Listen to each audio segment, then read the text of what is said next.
Okay, I have a plan. You know all these plans I get. Okay, hope I look alright. I'm sick. Now, you see these?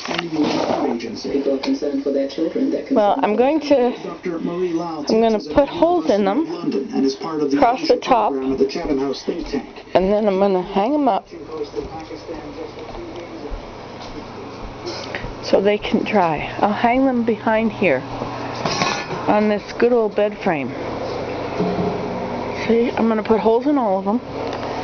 I could just tie string around them, but I want holes in them because I'm going to put them outside for the birds. I think you can also do all kinds of cool decorating things with them, but I have no decorating ideas, so I'm going to need some detailed decorating instructions, okay?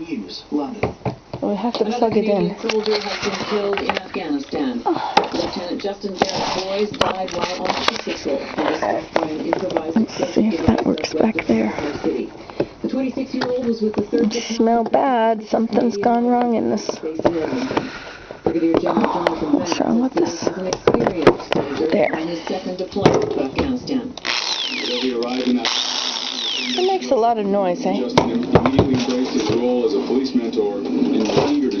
Okay, so I have to change the thing. So we could, in concert with the Afghan authorities, extend basic services and humanitarian assistance to those most in need. 2 other Canadian soldiers received minor injuries. Boy's death brings to 132 the number of Canadian soldiers killed since the Afghan mission began in 2002. Canada. The international community condemning an attack that killed 5 United Nations workers in Afghanistan's capital city. 9 others were wounded in the incident when militants launched an assault on an international guest house in Kabul. The Taliban say they targeted the house because of the UN's role in organizing the presidential election set for November 7th. Andrew North reports. Central Kabul this morning. An attack on a guest house for UN and other foreign workers. The main international hotel. Yeah, I've got it all crooked in there. Why is that? The guest house just a few hours later. The building is surrounded by green painted metal sheeting on top of so now a brick wall, and the main gate is now peppered with bullet holes. Blackened and gutted from fire. I'll try to go in the right direction, right? Inside, and just inside the gate, I can see. Not very straight. Okay, how about hanging him up with coat hangers?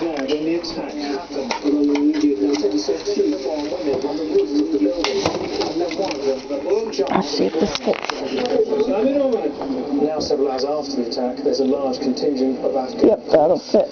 Guarding the building and the surrounding. You have to cut this into pieces. I wonder if I have a cutting tool.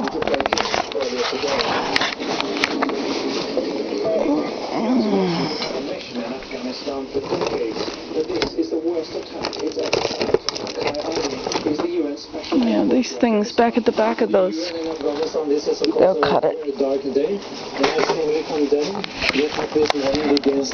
UN guest house here in Kabul, for which the Taliban has claimed responsibility. But my profound condolences go to the families and friends of those who have been victims of this visibly shocked Qaeda. Security for the UN would be tightened, but with the United Nations taking the lead role in organizing the planned runoff vote in Afghanistan. Okay, break off. In just over Thank you. time for big changes. The fact is that security has never been tighter in Kabul. There are more troops and checkpoints in place than at any time since 2001. But today has shown the determined militants. I don't think I did it right. I think it's too short. Andrew North, BBC News, Kabul. There are questions today about possible CIA ties to the brother of the Afghan president. The New York Times reports that Ahmed Wali Karzai has been receiving regular payments from the intelligence agency. Karzai denies it. The paper cites American officials who say Karzai gets paid to recruit an Afghan paramilitary force in and around Kandahar. Any suspected CIA links to him could complicate the increasingly tense relationship the U.S. has with his older brother, President Hamid Karzai. No, that doesn't work either. I did it wrong.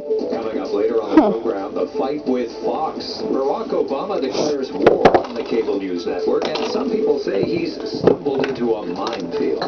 There's an old saying that you should never get into an argument with people who buy ink by the barrels. The story got ahead of any ability that he might have had to kind of dial it back down. Michael Colton has that story later on World Business.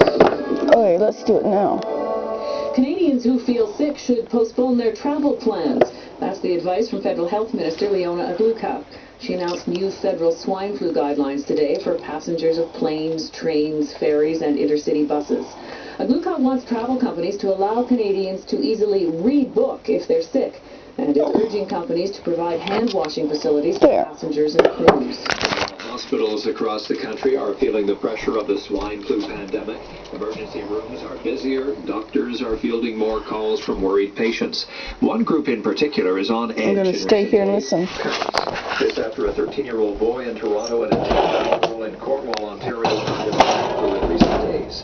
Derek Salter reports on how the medical system is coping. Swine flu has made Toronto's Sick Children's Hospital a much busier place these days. Dr. Nemo took her daughter Alana in to see a doctor this morning. Because she is asthmatic and it is taking any risks with her. The hospital's ER began filling up yesterday, hours after the news that H1N1 killed a 13-year-old Toronto boy. Parents streamed in, worried about their children. Dr. Ann Matlow says in the end, the hospital saw 300 kids last night. So we have had more than double what we would usually see. The Children's Hospital in Ottawa is also seeing more patients than normal. Try to call a pediatrician's office in Ontario, and chances are you'll only get voicemail. It's being very difficult to pick up the lines because of all the calls about H1N1. Provincial health hotlines are also being flooded with calls.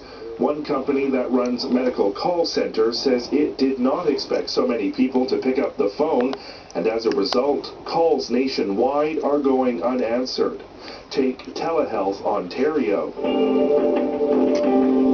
We were on hold for 32 minutes before someone answered and promised that a nurse would eventually call back. Dr. David Butler-Jones, Canada's Chief Public Health Officer, admits H1N1 is a growing cause of concern for many. We've gone from a bit of complacency, I would agree, to a point where people are starting to realize that, well, for most of us, this is something we can manage. But for a small, unpredictable number, this could be devastating. Health officials now have a worrying scenario they're trying to avoid. People concerned about swine flu heading into hospitals, filling up emergency rooms, putting even more stress on the healthcare system. Derek Stoffel, CBC News, Toronto. Some discouraging news for an already infection-wary population. There are concerns the world is running out of drugs to battle so-called superbugs, bacteria that have become resistant to antibiotics. And it's a race against time. So scientists are looking to some pretty unusual sources to find. That's why it stinks. CBC Health reporter Kelly Crow explains. Oh, I gotta turn you off.